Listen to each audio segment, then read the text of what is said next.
ஒரு வார்த்தை வரும், ₹1 என்ன வாங்க முடியும் அப்படின்னு ஒரு விளம்பரம் நீங்கள் கேட்டிருக்கீங்க இல்லையா? அந்த விளம்பரத்துக்கு ஈடாக இன்றைக்கி ₹1 ஏதாவது வாங்க முடியுமா? நம்ம வீட்டில் இருக்கிற ஒரு 5 வயசு குழந்தைகிட்ட நீங்கள் ₹1 கொடுத்தா கூட அது வாங்காது. இதை நீயே பத்திரமா வச்சுக்கோ அப்படின்னு சொல்லிடும். ஏன்னா ₹1 அப்படிங்கிறது ஒரு விலை மதிப்பே இல்லாத ஒரு பணமாக பார்க்கப்படுகிறது. எங்கள் தெருவில் ஒரு நாள் யானையை கூட்டுட்டு ஒருத்தர் வந்தார். ₹5 கொடுத்தோம், யானை தூக்கி எரிஞ்சிருச்சு. ₹10 குறைஞ்சி யானை யாருக்கும் ஆசீர்வாதம் பண்ணாது அப்படின்னு அந்த பாகன் சொல்கிறார். ஆச்சரியமாக இருந்தது. யானைக்கு கூட பணத்துடைய வேல்யூ தெரியுது. யாசகம் செய்கிற ஒரு மனிதர் நம்மக்கிட்ட முதலே சொல்லிடுறாரு, ₹20 கொடுங்க, அப்போ தான் ஒரு டீயும் அடையும் வாங்க முடியும். நீங்கள் பாட்டுக்கு ₹5 ₹10 கொடுத்து உங்களை நீங்கள் அவமானப்படுத்திக்காதீங்க அப்படின்றாங்க. அந்த அளவுக்கு பணத்தின் மதிப்பு எங்கேயோ போய்கொண்டு இருக்கிற ஒரு நேரத்தில் சென்னை புத்தக கண்காட்சியில் ₹1 என்ன வாங்க முடியும் என்றால் ₹1 ஒரு புத்தகம் வாங்க முடியும். அவ்வளோ ஆச்சரியமான விஷயம். A4 ஷீட்டே ஒரு பேஜ் ஒரு பேப்பர் ₹1. ஆனால் சென்னை புத்தக கண்காட்சியில் ஒரு புத்தகம் ₹1 விற்கப்படுகிறது. விஷ்ணுபுரம் சரவணன் அவர்கள் எழுதிய கயிறு அப்படிங்கிற குழந்தைகளுக்கான சிறுவர்களுக்கான ஒரு புத்தகம் சீர் வெளியீட்டில் ₹1 விற்கப்படுகிறது. நம்ம குழந்தைகளுக்கு அதை வாங்கி கொடுத்து அவர்களுடைய சிந்தனையை விரிவுபடுத்த வேண்டும் என்பதற்காகவே ஒரு புத்தகத்தையே ₹1 கொடுக்குறாங்க. கயிறு அப்படின்னு அந்த புத்தகத்துக்கு பேர். ஒரு கயிறு என்ன வேலை செய்யும்? பிரிஞ்சு கிடக்கிறதுல இழுத்து ஒன்றா கெட்டும். ஒன்றாக கட்டப்படுகிற ஒரு பொருளுக்கு தான் கயிறு அப்படின்னு பேர். ஆனால் இன்னும் நீங்கள் தெற்கத்தி பக்கம் வந்தீங்கன்னா பள்ளிக்கூடம் படிக்கிற பசங்க ஒவ்வொருத்தங்க கையிலையும் ஒரு கயிறு கட்டியிருப்பாங்க. ஒவ்வொரு கயிறும் ஒரு ஜாதியை குறிக்கிற கயிறாக இருக்கிறது. பிரிந்த பொருட்களை ஒன்று சேர்க்கிற கயிறு ஒன்றாக இருக்கிற மனிதர்களை ஜாதியாக பிரிக்க பயன்படுகிறது. எவ்வளவு வேதனைக்குரிய விஷயம்! அது மாற்றப்பட வேண்டும். அந்த குழந்தைகளின் மனதிலே ஒரு ஒற்றுமையை உருவாக்க வேண்டும் என்பதற்காக அந்த கயிறு என்கின்ற குழந்தைகளுக்கான அந்த புத்தகம் ₹1 இந்த புத்தக கண்காட்சியில் விற்கப்படுகிறது. தயவு செய்து இங்கே இருக்கிற பெரியவர்கள், உங்கள் வீட்டில் சின்ன பசங்க, டீனேஜ் பசங்க இருந்தாங்க அப்படின்னா, வெளியூரில் உங்கள் சொந்தக்கார பையங்க இருந்தாங்கன்னா கூட அந்த புத்தகத்தை வாங்கி அவர்களுக்கு பரிசாக கொடுத்து ஒரு முறை அவர்களை வாசிக்க சொல்லுங்கள். அந்த புத்தகத்தை ஒரு முறை வாசித்தால் இந்த சாதி அப்படிங்கிற ஒரு கீழ்மையிலிருந்து அவர்கள் வெளியே வருவதற்கு அது மிகப்பெரிய ஒரு வாய்ப்பை அளிக்கும் என்பது ஒரு மறுக்க முடியாத ஒரு விஷயம். முருகேஷ் அப்படின்னு ஒரு கவிஞர் இருக்கிறார். அவர் அழகான ஒரு வார்த்தை சொன்னார். சுவாசிக்கிற குழந்தை வாழும், சுவாசிக்கிற குழந்தை வாழும், வாசிக்கிற குழந்தை தான் வளரும் என்று எழுதினார். நம்ம வீட்டு பிள்ளைங்க நல்லா வாழணுங்கிறதுக்காக என்னென்னமோ கொடுக்குறோம். ஆனால் அவர்கள் புத்தியில் வளர வேண்டும் என்பதற்காக நீங்கள் எதையாவது கொடுக்க வேண்டும் என்றால் தயவு செய்து இங்கே விற்கப்படுகிற புத்தகங்களை அவர்களுக்கு வாங்கி கொடுங்கள். ஏன்னா அந்த புத்தகம் நமக்கு என்ன கற்றுக் கொடுக்கும்? புத்தகம்னு சொல்கிறோம்ல, என்னங்க சொல்லணும்னா சும்மா ரொம்ப சாதாரணமாக நான் பரமசிவம்னு எங்கள் தெற்கத்தி பக்கத்து ஒரு ஆய்வாளர், அவருடைய புத்தகம் ஒன்று வாசிக்கும் போது ஒரு விஷயம் ரொம்ப ஆச்சரியமாக இருந்தது. இப்போ நீங்கள் மருத்துவமனைக்கு போகிறோன்னு வைங்களேன், ஒரு கன்சீவாக இருக்கிற ஒரு லேடியை நீங்கள் அழைச்சிட்டு போகிறீங்க, ஒரு கர்ப்பிணி பெண் நீங்கள் அழைச்சிட்டு போகிறீங்க. அவங்க என்ன சொல்லுவாங்க? டாக்டர்கிட்ட போய் ஒரு பேஷண்ட் வந்திருக்காங்க அப்படி தானே சொல்லுவாங்க. கர்ப்பிணி பெண் பேஷண்ட்டா? புள்ளத்தாச்சி பெண் நோயாளியா? இல்லை. அதை அவர் பதிவு செய்கிறார். கர்ப்பிணி பெண்ணை நோயாளியாக பார்ப்பது தான் உங்களுடைய நகரத்தின் மருத்துவ சொல்லாடலாக இன்றைக்கு மாறி இருக்கிறது. அப்படி என்றால் பிள்ளை பெறுதல் நோய்மையா? நம்ம என்னைக்கா யோசிச்சு பார்த்தோமா? ஆஸ்பத்திரிக்கு யார் போனாலும் அவங்க பேஷண்ட்டு தான். சும்மா ஒரு கன்சல்டிங்க்கு போனால் கூட அவங்க நோயாளி தான். நமக்கு அறிவு நிறைய வளர்ந்திருக்கிறது. அறிவியல் வளர்ச்சி இன்றைக்கு மிகப்பெரிய அளவில் விரிவடைந்து கொண்டே போகிறது. ஆனால் மனிதம் சார்ந்த சொல்லாடல் இன்றைக்கு எங்கே போயிருக்கிறது? சாதாரண மருத்துவச்சிட்ட ஒரு பெண்ணை கூட்டு போனோம்னா பிள்ளைத்தாச்சி பொண்ணு வந்திருக்கு அப்படி தான் சொல்லுவாங்களே தவிர ஒரு நோயாளி வந்திருக்கிறாள் என்று ஒருபோதும் சொல்ல மாட்டார்கள். ஆனால் நம்ம அறிவு வளர வளர ஒரு சாதாரண இயல்பான எளிமையான அழகான வார்த்தை கூட ஒரு நோய்மை வாய்ப்பட்டதாக மாறிக்கொண்டிருக்கிறது என்பதை ஒரு புத்தகத்தை நம்ம லேசாக புரட்டும் போதே அறிந்து கொள்ள முடிகிறது என்றால் இந்த புத்தகம் எவ்வளவு புதையல்களை தனக்குள் வைத்திருக்கிறது என்பதை நாம் உணர்ந்து கொள்ள வேண்டும். அறிவு வளர்வதற்கு நிறைய இருக்குது பிள்ளைங்கள்ட்ட. ஆனால் மனிதம் வளர்வதற்கான விஷயம் இங்கே இருக்கிற புத்தகங்களிடம் மட்டும்தான் இருக்கிறது என்பதை நாம் மறந்துவிடக்கூடாது. ஒன்றும் இல்லை, நம்ம குடும்பத்தோட ஒரு ஹோட்டலுக்கு சாப்பிட போகிறோன்னு வைங்களேன், ஒரு சனிக்கிழமையோ ஞாயிற்றுக்கிழமையோ. இன்றைக்கி குடும்பத்தோட ஹோட்டல் போகிறது ஒரு ஃபேஷன் ஆகிடுச்சுல்ல. அந்த காலத்துலலாம் ஹோட்டலில் போய் சாப்பிட்டா அதை ஒரு அவமானமாக நினச்சாங்க. உண்மையா இல்லையா? எங்கேயாவது கிராமத்துக்கு போனால் கூட, குலதெய்வம் கோயிலுக்கு போனால் கூட 2 நாள் 3 நாளுக்கு சாதம் கட்டிட்டு போன பரம்பரை நாம். இன்றைக்கி வீட்டில் உட்காந்துக்கிட்டே புக் பண்ணி ஹோட்டலில் வாங்கி சாப்பிட்ற அளவுக்கு நம்ம மாறி போயிட்டோம். அப்போது ஒரு நாளைக்கு ஹோட்டலில் சாப்பிட போனோம்னா குறைந்த பட்சம் 2000 ரூபாயிலேருந்து 3000 ரூபாய் ஆகுது. உண்மையா இல்லையா? ஒரு நல்ல ஹோட்டலில் பிள்ளைங்களோட போய் சாப்பிட்டா ஒரு 3000 ரூபாய் குறைந்த பட்சம் நமக்கு செலவாகிறது என்றால், அந்த ஒரு வேளை சாப்பாட்டுக்கான பணத்தை உங்கள் பிள்ளைகளுக்கு நீங்கள் புத்தகம் வாங்கி கொடுத்தீர்கள் என்றால், ஒருவேளை அவர்கள் வாழ்க்கையவே அது மாற்றிவிடக்கூடிய அற்புதத்தை நிகழ்த்தும் என்பதை நாம் மறந்துவிடக்கூடாது. எதுக்கோ செலவு பண்ணுறோம், ஆனால் புத்தகத்துக்காக நாம் எடுத்து வச்சு செலவு பண்ணுகிற ஒரு பழக்கத்தை உருவாக்கணும். ஏன்னா ஒவ்வொரு எழுத்தாளரும், ஒவ்வொரு படைப்பாளியும், ஒவ்வொரு கவிஞனும் தன்னுடைய வாழ்க்கையின் எத்தனையோ துயரங்களை எல்லாம் இதற்காக இழந்திருக்கிறான். தன்னுடைய எவ்வளவோ சிரமப்பட்டு துயரப்பட்டு தன்னுடைய வாழ்க்கையின் கடைசி சொட்டு வரைக்கும் இந்த இலக்கியத்திற்காக கொடுத்திருக்கிறார்கள் என்றால், அவர்களுக்கு நாம் பதிலுக்கு என்ன செய்திருக்கிறோம் யோசிச்சு பார்க்கணும். புதுமைப்பித்தன் அவர் மனைவிக்கு கடிதம் எழுதுகிறார். தமிழ் இலக்கியத்தின் முன்னோடி, சிறுகதையின் முன்னோடி புதுமைப்பித்தன். அவர் தன் மனைவிக்கு கடிதம் எழுதுகிறார். சாப்பிட்றதுக்கு வழியே கிடையாது, சோத்துக்கு வழி இல்லை அந்த குடும்பத்தில். அப்படி ஒரு வறுமையான சூழ்நிலை.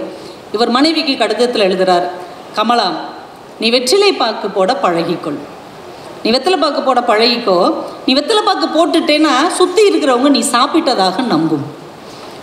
எவ்வளோ ஒரு கொடுமையான ஒரு சூழலை உள்வாங்கி கொண்டு வெத்தலை பாக்கு போட்டுக்கிட்டாலாவது நம்ம சாப்பிட்டுட்டோன்னு இந்த சமூகம் நம்பட்டும் என்று நம்ப வைத்து விட்டு தன்னுடைய துயரங்களை மறைத்து வைத்து கொண்டு இந்த சமூகத்துக்காக ஒருவன் ஏன் எழுத வேண்டும்?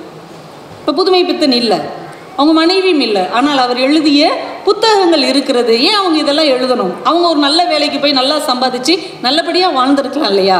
தனக்கு பின்னாலும் இந்த தமிழ் சமூகத்துக்கு ஏதாவது ஒன்றை விட்டு செல்ல வேண்டும் என்கின்ற உயர்ந்த நோக்கம்தான் அவர்களை செலுத்தி இருக்கிறது என்பதை இந்த காலகட்டத்திலாவது நாம் உணர்ந்து கொள்ள வேண்டும். PS ராமையா அப்படின்னு ஒரு எழுத்தாளர், நட்சத்திர குழந்தைகள் அப்படின்னு ஒரு அற்புதமான சிறுகதையை எழுதியவர். அந்த மனிதர் இதே சென்னையில் ஆரிய பவனில் சர்வராக வேலை பார்த்துருக்கிறார். எவ்வளோ பெரிய துயரம் பாருங்கள். மௌனிக்கு மௌனின் பேர் வைத்தவர் அவர். சுப்பிரமணியம்ங்கிற பேரை மௌனின்னு பேராக மாற்றிய ஒரு சிறப்பான எழுத்தாளர் ஒரு ஹோட்டலில் சர்வராக வேலை பார்த்துருக்கிறார். அப்போ எவ்வளவு துயரங்களை தாண்டி ஒரு எழுத்தாளர் இந்த சமூகத்துக்கு நல்லதை விதைத்து கொண்டே போயிருக்கிறார். ஊமை கவிஞர் சுரதா அப்படின்னு நம்ம சொல்லுவோம் இல்லையா? அவருக்கு பாரதிதாசன் ரொம்ப பிடிக்கும். சுரதா அப்படின்னாலே சுப்புரத்தின தாசன் தான். அவருக்கு அவரை ரொம்ப பிடிக்கும். அவரை பார்க்கணும்னு நினைக்கிறார். அவர் பாண்டிச்சேரியில் இருக்கிறார். இவர் கையில் காசே கிடையாது. தான் குருவாக நேசிக்கிற ஒரு மனிதரை எப்படியாவது பார்த்து விட வேண்டும் என்பதற்காக அக்கம் பக்கம் உள்ள வீடுகளுக்கு வெள்ளையடித்து அந்த காசை ஒன்று சேர்த்து அவர் பாண்டிச்சேரிக்கு போய் பாரதிதாசனை பார்த்ததாக அவர்களுடைய வரலாற்று சொல்லுகிறது என்றால், எவ்வளவு சிரமத்துக்கு நல்ல ரொம்ப நன்றிம்மா கைத்தட்டினாங்க அவங்க. என்றைக்கே இறந்து போன அந்த படைப்பாளர்களுக்காக ஒரு கைத்தட்டலையாவது நம்ம பரிசாக கொடுக்கலாம். ஏன்னா அன்றைக்கி நம்ம கூட இல்லை. இன்றைக்கி அவங்க இருந்திருந்தாங்கன்னா நம்ம ஏதாவது அவங்களுக்கு செஞ்சுருக்கலாம். இந்த கைத்தட்டலாவது அவங்களுக்கு போய் சேரட்டும் அப்படின்னு நினச்ச உங்கள் அன்புக்கு ரொம்ப நன்றி. ஒரு உத்தரவாதம் இல்லாத ஒரு வாழ்க்கையை வாழ்ந்து கொண்டு இந்த ஊருக்கு நல்லதை மட்டுமே கொடுக்க வேண்டும் என்று எழுத்தாளர்கள், படைப்பாளிகள், இலக்கியவாதிகள் நினைத்திருக்கிறார்கள் என்றால், அவர்களுக்கு நாம் திருப்பி செய்ய வேண்டிய ஒரு நன்றி கடன் ஒரு புத்தகத்தையாவது வாங்கி கொண்டு போய் வீட்டிலே வைத்து அதை வாசிப்பது. வாசித்த புத்தகத்தை பற்றி நம்முடைய நண்பர்களுக்கோ, உறவினர்களுக்கோ, பிள்ளைகளுக்கோ பகிர்வது. அதற்கப்புறம் அதை அவர்கள் படிக்க சொல்லி இதன் மூலமாக நீ எதை கற்றுக்கொண்டாய் அப்படின்னு கேட்பது. எவ்வளவு வீணான விஷயங்களை நம்ம ஷேர் பண்ணுறோம் வாட்ஸ்அப்பில், எவ்வளவு தேவையில்லாத விஷயங்களை ஃபேஸ்புக்கில் நம்ம பதிவு செய்கிறோம். ஆனால் உருப்படியாக ஒரு விஷயத்தையாவது நாங்கள் ஒரு நாளைக்கு பதிவு செய்வோம் என்று, ஒரு நாளைக்கு ஒரு படைப்பு, ஒரு சிறுகதை, இல்லைன்னா ஒரு கவிதை, ஒரு கட்டுரை, ஒரு நாவலை பற்றி நாங்கள் பதிவு செய்வோம் என்று இந்த புத்தக கண்காட்சியின் மூலமாக நாம் ஒரு உறுதி எடுத்துக்கொள்ள வேண்டும் என்று உங்கள் ஒவ்வொருவரையும் ரொம்ப பணிவோடு நான் கேட்டுக்கொள்கிறேன். இன்றைக்கி எனக்கு தலைப்பு செய்யும் தொழிலே தெய்வம். இது ஒரு பழைய பொன்மொழி. இது எதுக்கு இன்றைக்கி கொண்டு வந்து வச்சுருக்குறோம் அப்படின்னு கேட்டிங்கன்னா, நான் சமீபத்தில் ஒரு 2 செய்திகள் படித்தேன். அந்த 2 செய்தி தான் இப்படி ஒரு தலைப்பை கொடுக்கணும் அப்படின்னு என்னை தூண்டியது. ஒரு செய்தி 1 வருஷத்துக்கு முன்னாடி உள்ள ஒரு செய்தி, இன்னொரு செய்தி 1 நூற்றாண்டுக்கு முன்னாடி உள்ள ஒரு செய்தி. 1 வருஷத்துக்கு முன்னாடி உள்ள ஒரு செய்தியை சொல்கிறேன். 2023 ஜூன் 30 அமெரிக்காவில் டெக்சாஸ் அப்படிங்கிற மாகாணத்தில் ஒரு தனியார் நிறுவனத்தில் ஒரு லேடி வேலைக்கு சேர்ந்தவங்க ஓய்வு பெறுகிறார்கள். 2023 வருஷம் ஜூன் 30 ஓய்வு பெறுறாங்க, ரிட்டையர்ட் ஆகுறாங்க. ஓய்வு பெறுறாங்க, ரிட்டையர்லாம் கிடையாது இல்லை, தனியார் நிறுவனத்தில் ஓய்வு பெற்று வெளியே வர்றாங்க. இதெல்லாம் ஒரு நியூஸா? வேலைக்குன்னு போனவங்க ஓய்வு பெற தானே செய்வாங்க. இப்போ உங்கள்கிட்ட கேட்குறேன், ஒரு தனியார் நிறுவனத்தில் வேலைக்கு போன ஒருத்தங்க எத்தனை வருஷம் வேலை பார்க்க முடியும், எத்தனை வயசு வரைக்கும் வேலை பார்க்க முடியும்? ஒரு குத்து மதிப்பாக சொல்லுங்களேன். ஒரு தனியார் ஐயா சொல்கிறாங்க 60 வயசு வரைக்கும் வேலை பார்க்கலாம். அப்போ எத்தனை வருஷம் வேலை பார்த்துருப்பாங்க? 20 வருஷம். 20 வயசில் உள்ளே போயிருந்தாங்கன்னா 40 வருஷம் வேலை பார்ப்பாங்க. வேறு யாராவது சொல்லலாமா? ஒரு தனியார் நிறுவனத்தில் வேலைக்கு போனவங்க எத்தனை வருடம் வேலை பார்க்க முடியும், எத்தனை வயது வரைக்கும் வேலை பார்க்க முடியும்? இவங்க சொல்லிட்டாங்க 60 வயசு வரைக்கும் வேலை பார்க்கலாம், 40 வருடங்கள் வேலை பார்க்கலாம். இதில் ஏதாவது மாற்று கருத்து யாருக்காவது இருக்கா? இல்லை, இதுதானே நம்மளால் முடியுது. ஒரு மனிதனால் ஆகக்கூடியது 60 வயசு தான். அதனால தான் கவர்மெண்ட்லேயே இந்த வயசு வரைக்கும் நீ வேலை பார்த்தா போதும், நீ வீட்டை பார்க்க போன்னு நம்மளுக்கு ஓய்வு கொடுத்து அனுப்பிடுறாங்க. ஆனால் அந்த தனியார் நிறுவனத்தில் வேலை பார்த்த அந்த பெண்ணுடைய பேர் மெல்பா மெபென். அவங்க எத்தனை வருஷம் வேலை பார்த்தாங்க தெரியுமா? 74 வருஷம் வேலை பார்த்தாங்க. எத்தனை வயசு வரைக்கும் தெரியுமா? 90 வயசு வரைக்கும் வேலை பார்த்தாங்க. அவங்க ஓய்வு வரும்போது அவங்களுக்கு வயது 90. 16 வயதில் ஒரு ஷாப்பிங் மாலில் ஒரு லிஃப்ட் ஆப்ரேட்டராக அந்த லேடி வேலைக்கு சேர்ந்துருக்குறாங்க.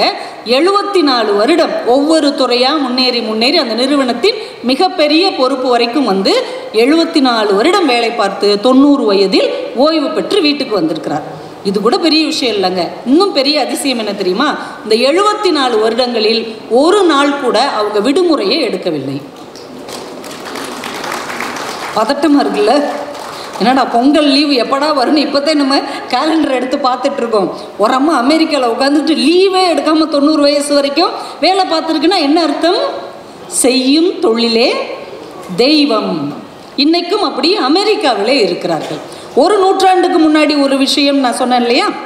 ஒரு நூற்றாண்டுக்கு முன்னாடி நடந்த ஒரு சம்பவம். 150 வருஷத்துக்கு முன்னாடி ஒரு ஆசிரியர் ஒரு மாணவருக்கு எத்தனை வருஷம் பாடம் எடுக்க முடியும்? ஒரே ஒரு மாணவருக்கு, ஒரு ஆசிரியர் ஒரே மாணவருக்கு எத்தனை வருஷங்க பாடம் சொல்லி கொடுக்க முடியும்?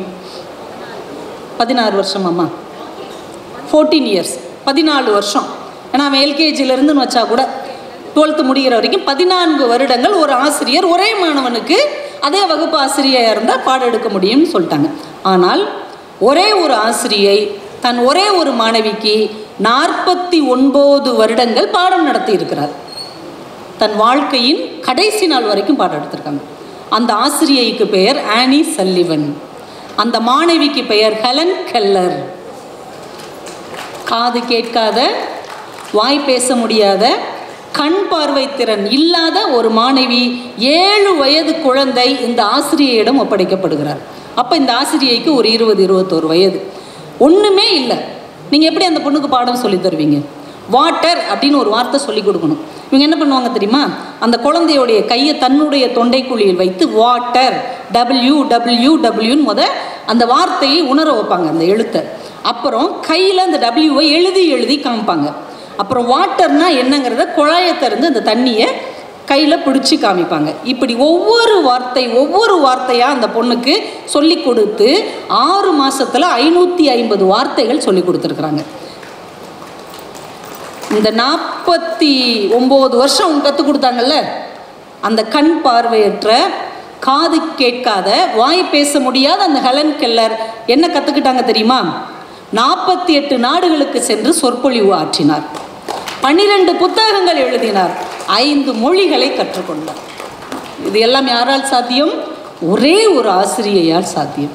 அப்போ தான் செய்கிற ஒரு வேலையை, தான் செய்கிற ஒரு தொழிலை தெய்வத்தை தாண்டி அவர்கள் நினைத்திருந்தால் தானே இந்த அளவுக்கு சாத்தியப்படுத்தி இருக்க முடியும். உண்மையா இல்லையா? இன்னைக்கு நம்ம தலைமுறை பிள்ளைகள்கிட்ட கேட்குறோம். முதல் நாள் பார்க்கும் போது சொல்கிறான், ஒரு பெரிய கம்பெனி பேரை சொல்லி அங்கே வேலைக்கு சேர்ந்துட்டேன்றான். ஒரு 4 மாதம் கழித்து அவனை பார்க்கும்போது என்னடான்னா வெளியில் வந்துட்டேன். ஏன்? செட் ஆகலை. என்னது செட் ஆகலை? வேலை செட் ஆகலை. 2 வருஷம் கழித்து பார்த்தா 8 கம்பெனி மாறி இருக்கிறான். ஏன்? செட் ஆகலை. எது செட் ஆகலை? அர்ப்பணிப்பு உணர்வு என்பது இன்றைக்கு நம் பிள்ளைகளிடம் நிறைய குறைந்து கொண்டு வருகிறது என்பதுதான் இதற்கு அர்த்தம். ஒரு இடத்துக்கு போனோம்னா அதை உணர்வு பூர்வமாக அந்த வேலையை, அது என்ன வேலையாகவும் இருக்கட்டும், அது என்ன தொழிலாகவும் இருக்கட்டும், அதை உணர்வு பூர்வமாக செய்ய வேண்டும் என்கின்ற எண்ணம் இன்றைக்கு குறைந்து கொண்டே வருகிறது. அந்த குழந்தைகளுக்கு தான் இந்த சொற்பொழிவு.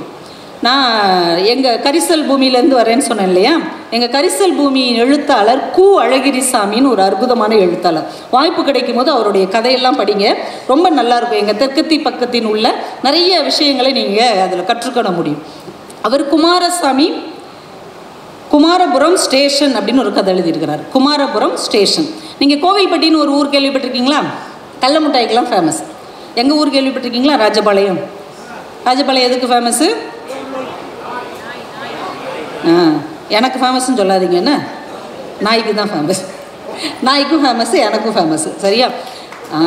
நம்மால் 2 பேர் இருக்காங்கப்பா.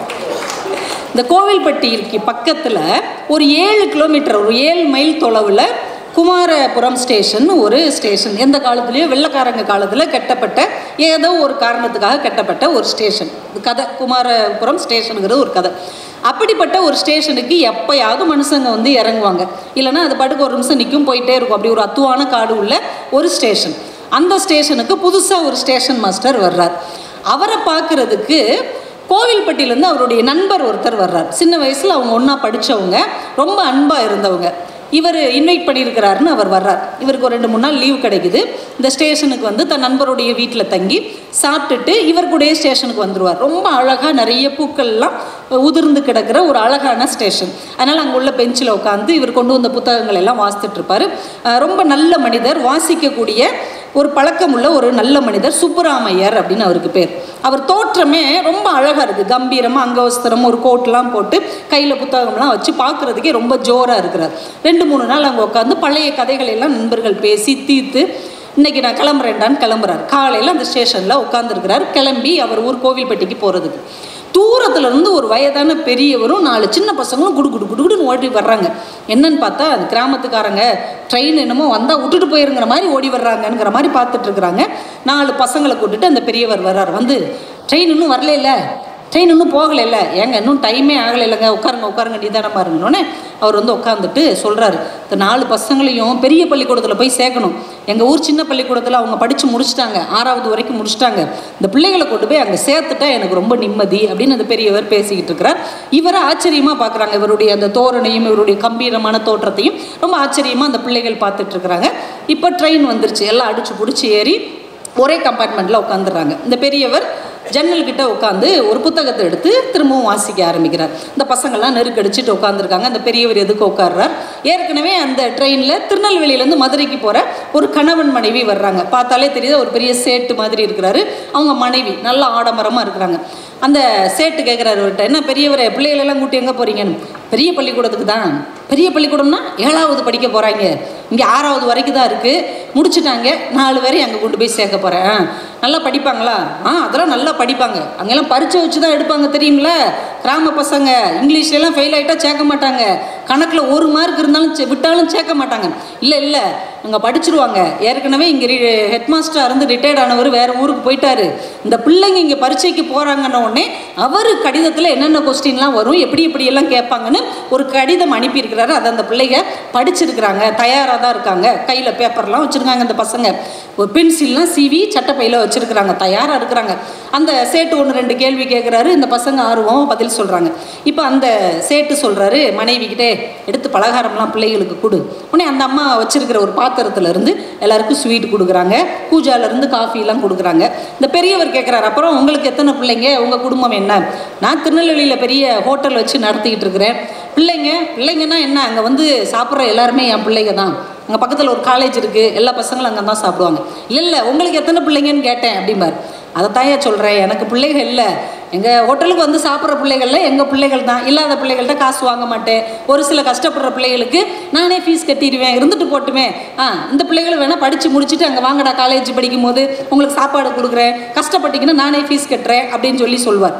அந்த பெரியவர் சொல்வார், கரெக்டாக சொன்னீங்க, இந்த 4 பசங்கள்லையுமே ஒருத்தன் தான் என் பேரன். மீதி 3 பேர் வேற வீட்டு பிள்ளைங்க. எப்படி என் பேரன்னு சேர்க்க போகிறேன், படிக்க விருப்பப்படுற மற்ற பசங்களையும் கூட்டு போயிடுவோன்னு கூட்டு வந்தேன். இந்த கடைசியாக உட்காந்துருக்கான் பாருங்க, அவன் ரொம்ப கஷ்டப்படுற குடும்பத்துக்காரன். அவங்க வீட்டில் படிக்க வைக்க வசதி இல்லை. ஆனால் அந்த பையன் அழுதுகிட்டே இருந்தான். நான் தான் சொன்னேன் அவங்க தாத்தாட்ட, என் பேரனுக்கு ஃபீஸ் கட்டுறேன்ல, உங்கள் பேரனி என் பேரனை நினச்சி நானே ஃபீஸ் கட்டிடுறேன், அந்த பையனும் வரட்டுன்னு கூட்டு வந்துட்டேன். இப்படி பேசிக்கிட்டே போகிறாங்க. இந்த பெரியவர் அதை கேட்டுக்கிட்டே புக்கு வாசித்துட்டே இருக்கிறார். அவர் கையில் வச்சிருக்கிற புத்தகத்தை ஒரு பையன் இப்படி எட்டி பார்த்து அண்ணா கரணினா டால்ஸ்டாய் அப்படின்னு வாசிக்கிறான். அவர் டால்ஸ்டாய் புக்கு வாசித்துட்டு இருக்கிறார். அவர் சிரிச்சுக்கிட்டே அந்த புக்கை மூடி கீழே வச்சிடுறாரு. இப்போது கோவில்பட்டி வந்துருச்சு, எல்லோரும் இறங்குறாங்க. இந்த பெரியவருக்கு சேரட் வண்டி வருது. அவர் அதில் ஏற போகும்போது பார்க்குறாரு, இவங்கெல்லாம் எப்படி போவாங்க அப்படின்னு. இவங்க இறங்கி அப்படி தேடி தேடி பார்க்குறாங்க. அங்கே ஒரு போர்ட்டராக இருக்கிற வேமா ஓடி வர்றார். நீங்கள் நான் இடச்சேவலில் இருந்து தானே வர்றீங்க? ஆமாம், நம்ம ஊருக்காரங்க, நான் இங்கே தான் வீடு இருக்குது எனக்கு, வாங்க வீட்டில் போய் ஒரு டீ காஃபியெல்லாம் சாப்பிட்டுட்டு இவங்க எங்கே போனோம், பரீட்சைக்கு போனோம், பள்ளிக்கூடத்தில் சேர போகிறாங்க, வாங்க வாங்க நானே கொண்டு போய் விட்டுறேன்ட்டு அவங்க ஊர்க்காரங்கன்னு தெரிஞ்சதுமே யாருன்னே தெரில, அவங்க ஊர்க்காரங்கன்னே அவன் சாப்பிட்றதுக்கு அவங்க வீட்டுக்கு கூப்பிட்டு போகிறான். இந்த பெரிய மனுஷருக்கு ஆச்சரியமாக இருக்குது, என்ன நடக்குது இந்த உலகத்தில். யாரோ தெரியாத ஒரு பையனுக்கு தான் பேரனோட ஒருத்தர் கூட்டு போகிறாரு, யாரோ தெரியாதவங்களுக்கு சாப்பாடு ஒருத்தர் கொடுக்குறாரு, காலேஜ் படிக்கும் போது வாங்கடா நான் தர்றேங்கிறாரு. இறங்கின உடனே அந்த ஊர்க்காரங்கன்னு தெரிஞ்ச உடனே ஒரு எளிய போர்ட்டர் எங்கள் வீட்டுக்கு வாங்க நான் டீ காஃபிலாம் தந்து ஸ்கூலில் கொண்டு போய் விடுறேன்னு சொல்கிறாருன்னு ஆச்சரியப்பட்டுக்கிட்டே போகிறாரு. இந்த பிள்ளைங்க பரீட்சை எழுத போகிறாங்க, இங்கிலீஷு மேத்ஸு எல்லாம் எழுதிடுறாங்க. நல்ல மார்க் எடுத்தால் தான் இங்கெல்லாம் சேர்ப்பாங்க பெரிய ஸ்கூலு அப்படின்னு சொல்லி வாங்க ஹெச்எம்மை பார்க்க போவோன்னு கூப்பிட்டு போகிறாங்க. இந்த பசங்களுக்கெல்லாம் அப்படியே கை கால்லாம் அப்படியே உதறுது, பயந்து போய் உள்ளே போகிறாங்க. பார்த்தோன்னே அப்படியே ஆச்சரியமாகி நிற்கிறாங்க. ட்ரெயினில் இவங்க கூட ஒரு பெரிய மனிதர் வந்தார் இல்லையா, லியோ டால்ஸ்டாய் புக்கு படிச்சுட்டு, அவர் தான் அங்கே ஹெச்எம்மாக இருக்கிறார். அப்படியே பார்த்தோன்னே அப்படியே கண் கலங்கி நிற்கிறாங்க அந்த பசங்க. சிரிச்சுக்கிட்டே சொல்கிறாரு, உங்கள் 4 பேர் பேர் சொல்லுங்கள் அப்படிங்கிறார். 4 பேர் பேர் சொல்கிறாங்க.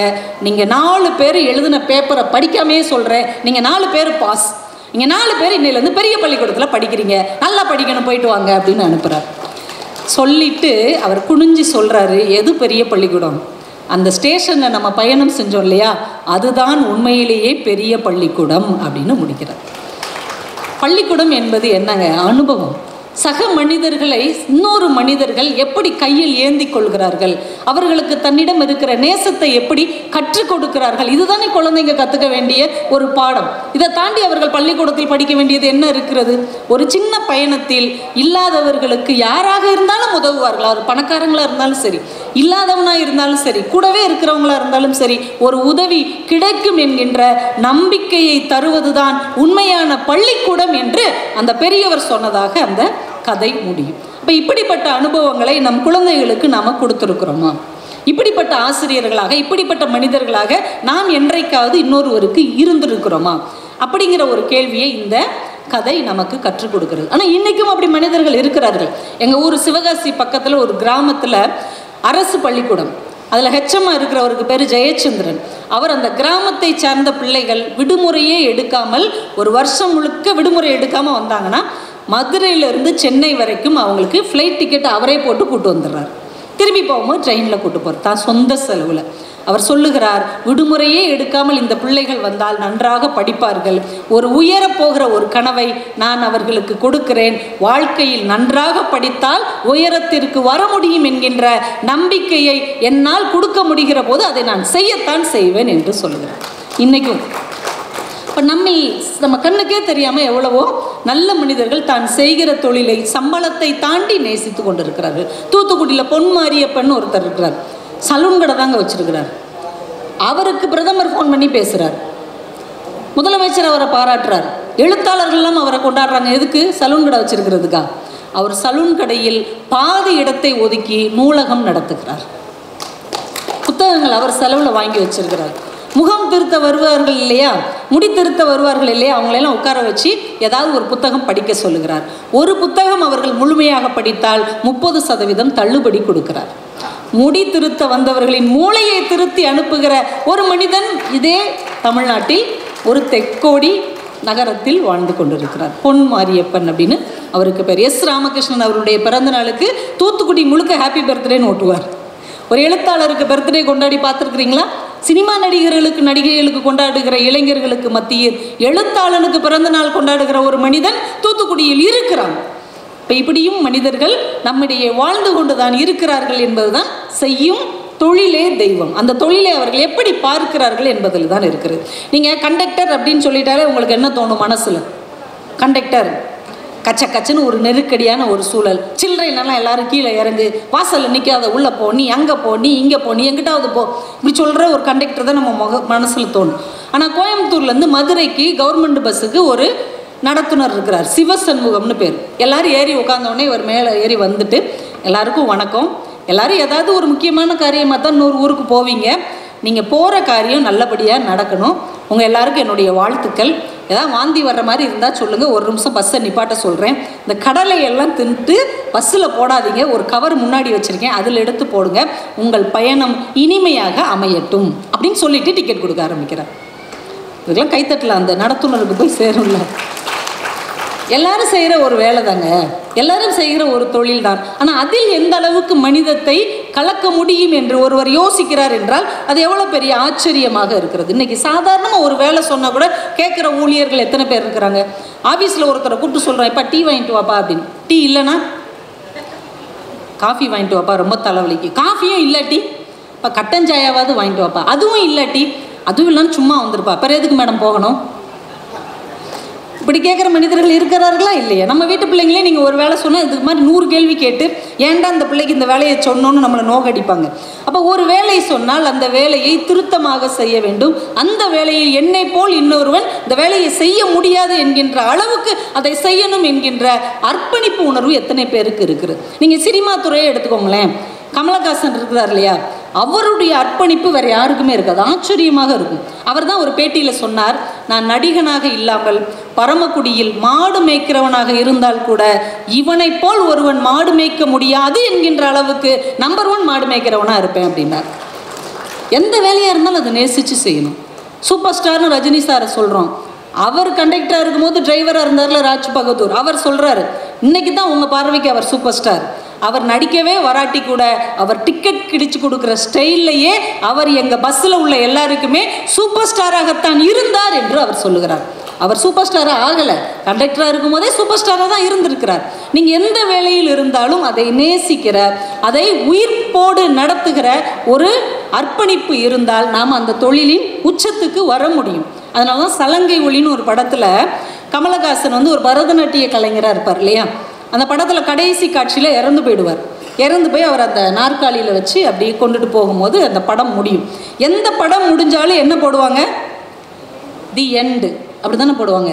ஆனால் அந்த திரைப்படம் முடியும் போது இன்னொரு தடவை நீங்கள் பார்க்க வாய்ப்பு கிடைச்சா பாருங்கள், அந்த திரைப்படம் முடியும் போது Salangai Oli no end for any art அப்படின்னு முடியும்.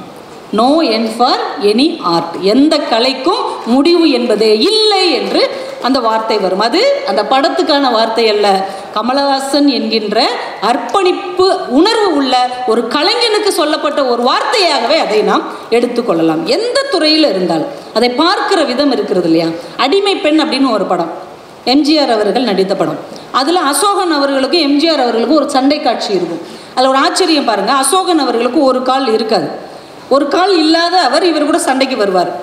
ஒரு செகண்ட் யோசிப்பார் எம்ஜிஆர், டக்குன்னு என்ன பண்ணுவார், இவர் ஒரு கால் இல்லாமல் நம்ம கூட சண்டை போட வர்றாரு, நாம் 2 காலோட சண்டை போட்டால் அது அறம் இல்லை அப்படின்ட்டு ஒரு காலை மடிச்சுக்கிட்டு அவர்கிட்ட சண்டை போடுவார். ஒரு சினிமா தானங்க, ஒரு சினிமாவில் வருகிற சண்டை காட்சி என்றால் கூட அதில் மனிதம் இருக்க வேண்டும், அற உணர்வு இருக்க வேண்டும் என்று சொல்லி கொடுத்தது நம்முடைய தமிழ் சினிமா என்பதை நாம் மறந்துவிடக்கூடாது. ஒரு சினிமா கூட இந்த மாதிரி அர்ப்பணிப்பு உணர்வோடு சொல்லும்போது ஒரு நல்ல வழிகாட்டியாக நமக்கு இருக்கிறது. நீங்கள் ரொம்ப நாளைக்கு முன்னாடி நம்ம சின்னவங்கள இருக்கும் போதெல்லாம் சில படங்கள் பார்த்துருப்பீங்க. வா ராஜா வான்னு ஒரு படம் பார்த்துருக்கீங்களா? அதில் மாஸ்டர் பிரபாகர்னு ஒருத்தர் நடிச்சிருப்பார். நிறைய திரைப்படங்கள் அவர் அப்போ நடிச்சிருந்தார், நிறைய படம். நம்ம இரு கோடுகள், எங்க மாமா, பாமா விஜயம் படத்துல எல்லாம் அவர் நடிச்சிருப்பார். பாமா விஜயம் படத்தில் வரவு 8 செலவு 10 பாட்டில் அந்த கிருஷ்ணன் மாதிரி புல்லாங்குழல் வாசித்துக்கிட்டு 2 பிள்ளைங்களோட அந்த பையன் வருவார். அந்த வயசில் அவருக்கு நிறைய படங்கள் வர ஆரம்பிச்சிட்டு இருக்குது. அப்புறம் வளர வளர என்ன ஆகுது, அவருக்கு படங்கள் குறைய ஆரம்பிக்குது. நிறைய இந்த குழந்தை நட்சத்திரமாக நடிக்கிறவங்களுக்கு இது ஒரு பெரிய பிரச்சனை.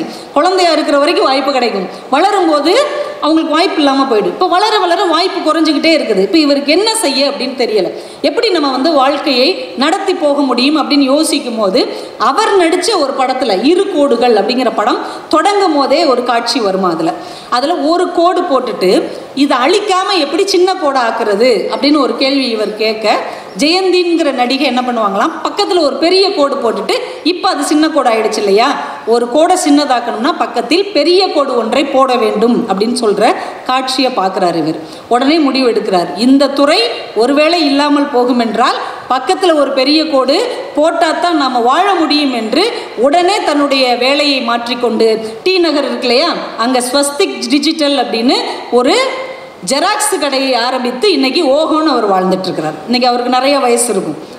அப்போ தன்னுடைய சினிமாவிலிருந்தே, தான் நடித்த ஒரு காட்சியிலிருந்தே தன்னுடைய வாழ்க்கைக்கான ஒரு பாடத்தை கற்றுக்கொள்ள முடியும் அப்படிங்கிறது தான் அந்த சினிமா நமக்கு கற்றுக் கொடுக்குற ஒரு பெரிய விஷயம். ஒரு குட்டி கவிதை ஒன்று படித்தேன். செய்யும் தொழிலே தெய்வம், சிற்பிகளுக்கு செய்யும் தெய்வமே தொழில். நல்லா இருக்குல்ல?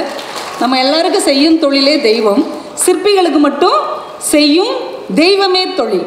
ஒரு வித்தியாசமாக இருக்குல்ல? காசி ஆனந்தர் ஒரு கவிதை எழுதுவார், குப்பை தொட்டி. அந்த கவிதைக்கு தலைப்பு குப்பை தொட்டி. அலுவலகத்தில் வேலை பார்ப்பவனுக்கு இது குப்பை தொட்டி, குப்பை அழுபவனுக்கு இதுதான் அலுவலகம். இல்லை, அவனுக்கும் ஒரு வாழ்க்கை இருக்குல்ல, அதுதானே அவனுக்கு அலுவலகம், அந்த குப்பை தான் அவனுக்கான சம்பளம். அதே மாதிரி சிற்பிகளுக்கு அவங்க செய்கிற தெய்வம் தான் அவங்களுக்கு தொழில். நான் ஒரு யோசித்து பார்த்தேன், கோவிலுக்குள்ளே இருக்கிற கல்லை சிற்பமாக அவர்கள் மாற்றி இருக்கிறார்கள், அது நமக்கு தெய்வமாக இருக்கிறது. அந்த கல் இருக்கு இல்லையா, அந்த பாறையிலிருந்து தான் அந்த கல்லை எடுக்கிறாங்க. அந்த கல் எத்தனை அடி வாங்கியிருக்கும்? ஒரு முகத்தை செய்யும்போது மூக்கு ஒரு 3000 அடி வாங்கியிருக்குமா, கண்கள் ஒரு 2000 அடி வாங்கியிருக்குமா, அந்த வாயை செதுக்கும் போது ஒரு 2000 அடி வாங்கியிருக்குமா. ஒரு முகத்தை செதுக்குவதற்குள்ளாகவே அந்த கல் கிட்டத்தட்ட 10,000 அடிகள் வாங்கியிருக்கும். இத்தனை அடிகளை ஒரு கல் தாங்குமானால் அது நிச்சயமாக கடவுளாக மாறத்தான் கூடும். அவ்வளோ அழகான சிந்தனை இல்லை? அது வெறுமனே கடவுளை நம்ம நினைக்கல. எத்தனையோ பாறைகள் இருக்கும்போது, எத்தனையோ கற்கள் இருக்கும்போது இந்த கல் மட்டும்தான் இத்தனை அடிகளை நான் தாங்கிக் கொள்ளுகிறேன் என்று உறுதியாக நின்றது. இத்தனை அடியையும் ஒரு கல் தாங்க முடியும் என்றால் அது நிச்சயமாக கடவுளாக மாறும்.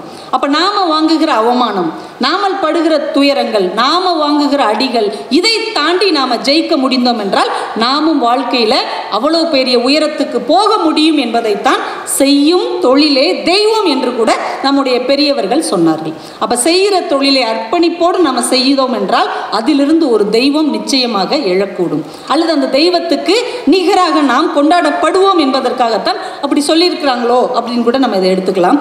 எங்கள் சங்கரதாஸ் சுவாமிகள்னு நாடக கலைகளின் தந்தைன்னு சொல்கிறோம்ல, சங்கரதாஸ் சுவாமிகள், அவர் தூத்துக்குடி பக்கத்தில் ஒரு நாடகம் போட்டிருக்கிறாங்க. அப்போ எல்லாம் கிராமத்தில் விடிய விடிய நாடகம் நடக்கும். மக்களுக்கு அவ்வளோ நேரமும் இருந்தது, பொறுமையும் இருந்தது, ரசனையும் இருந்தது. சாதாரண படிக்காத மக்கள் விடிய விடிய உட்காந்து நாடகம் பார்க்குறாங்க. அதிகாலை நேரம் அவர் யமதர்மன் வேஷம் அன்னைக்கு போட்டிருக்கிறார். அதிகாலை ஒரு 4 மணி 4:30க்கு அங்கே இருக்கிற ஒரு வீட்டுக்கு, அப்போல்லாம் வீட்டுக்கு வெளியில் தான் கிணத்தடியெலாம் இருக்கும், போய் முகம் கழுவலாம், அந்த வேஷத்தை கலைக்கலான்னு ஒரு 4:30 மணிக்கு ஒரு வீட்டுக்கிட்ட போய் கிணத்தடியில் நின்றுருக்காரு. அப்போது காலையில் எஞ்சி தூத்து தொளிக்கிறதுக்காக தண்ணி எடுக்க வந்த ஒரு கர்ப்பிணி பெண் இவரை திடுக்குன்னு பார்த்தோடனே நிஜமாவே யமதர்மன் வந்துட்டான் போலன்னு அலறி அடித்து மயங்கி விழுந்து இறந்தே போயிடுச்சு. இதனால் அதிர்ச்சி அடைந்த சங்கரதாஸ் சுவாமிகள் இனிமேல் வாழ்க்கையில் திருமணமே செய்து கொள்ள மாட்டேன் என்று முடிவெடுத்து கடைசி வரைக்கும் திருமணமே செய்து கொள்ளாமல் தன்னை இந்த நாடக உலகத்துக்கு அர்ப்பணித்திருக்கிறார். ஒரு கலையை எந்த அளவுக்கு அவர்கள் உள்வாங்கி இருந்தால் இப்படியெல்லாம் முடிவெடுக்க முடியும். மிகச்சிறந்த நாதஸ்வர வித்வானாக இருந்த காரக்குறிச்சி அருணாச்சலம் இருக்கிறார் இல்லையா, அவங்களாம் அன்றைக்கி அவ்வளோ டாப் 1, நிறைய அவங்களுக்கு பணம்லாம் சம்பளமாக கொடுப்பாங்க, ரொம்ப சிறந்த கலைஞர்கள்னால. அவர்கிட்ட கேட்குறாங்க, இது வரைக்கும் நீங்கள் வாங்கினதுலேயே நிறைய சம்பளம்னு, பெரிய சன்மானம் அப்படின்னு எதை சொல்வீர்கள் என்று கேட்டபோது காரக்குறிச்சி அருணாச்சலம் சொன்னார், ஒரு ஊரில் நான் நாதஸ்வரம் வாசித்து கொண்டு இருக்கும்போது ஊர் மக்கள் எல்லாருமே ஆச்சரியமாக ரசித்து கேட்டுக்கொண்டிருந்தார்கள். அந்த மரத்தடியில் உட்கார்ந்திருந்த ஒரு மனநலம் பாதிக்கப்பட்ட மனிதர் தான் பாக்கெட்டில் இருந்து 50 காசு எடுத்து என் கையில் கொடுத்துட்டு அவர் ஆட்டுக்கு போனார். அந்த 50 பைசா தான் நான் வாங்கினதுலேயே அதிகமான சன்மானம் அப்படின்னா. தான் யார் அப்படிங்கிற ஒரு உணர்வு கூட இல்லாத ஒரு மனநலம் பாதிக்கப்பட்ட மனிதரின் மனதை இந்த இசை உலுக்கி இருக்கிறது என்றால் அதுதானே உண்மையான ஊதியம். எந்த அளவுக்கு நம்முடைய கலைஞர்கள் வாழ்ந்திருக்காங்க பாருங்கள். அவருக்கு குருன்னு சொல்லக்கூடிய திருவாவடுதுறை ராஜரத்ன பிள்ளை அவர் நிறைய விருது வாங்கியிருக்கிறார். இந்தியாவின் மிகச்சிறந்த விருது எல்லாம் வாங்கியிருக்கிறார்.